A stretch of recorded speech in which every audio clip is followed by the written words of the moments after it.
In a quiet riverside town, nestled between rolling green hills and endless fields of paddy, lived a young man named Arif. He was not wealthy, nor was he born into a family of power or status. His father had passed away when he was still in school, leaving his mother and younger sister under his care.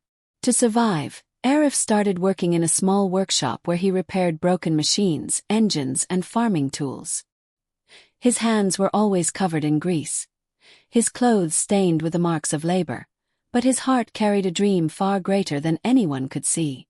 Arif wanted to build something of his own one day, something that would lift him out of poverty and give his family the respect they deserved.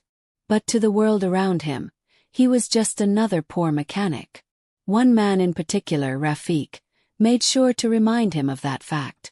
Rafiq was the only son of a wealthy businessman in town. He was tall, arrogant, and dressed in the finest clothes money could buy. Wherever he went, people greeted him with forced smiles because they either feared his father's influence or desired his wealth. Rafiq thrived on this attention. He believed money was power, and those without it were nothing but dust beneath his shoes. One fateful afternoon, Arif's life changed forever. The market was bustling with people when Rafiq, surrounded by his friends, spotted Arif buying spare parts for a broken engine. He smirked and shouted loud enough for the entire crowd to hear. "Look at him!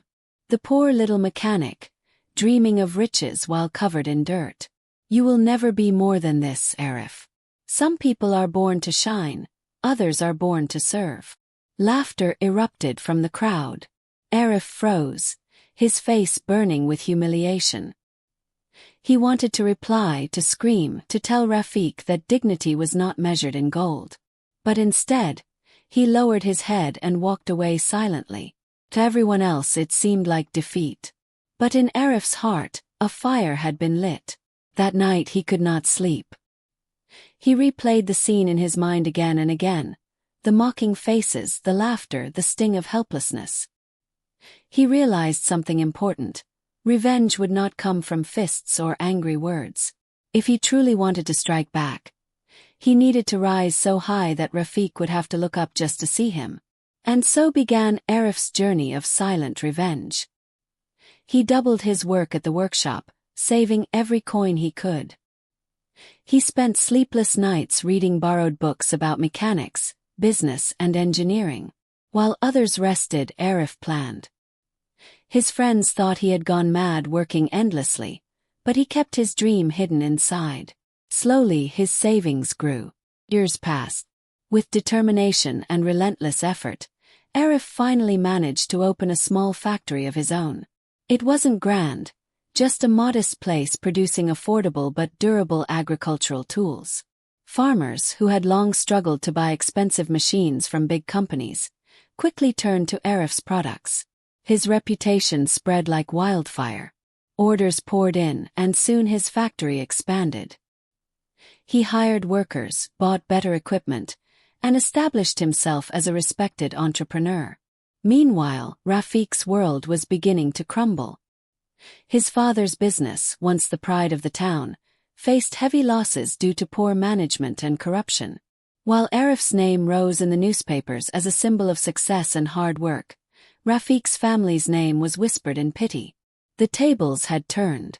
One evening, as the sun dipped below the horizon and painted the town in shades of gold, Rafiq entered Arif's office.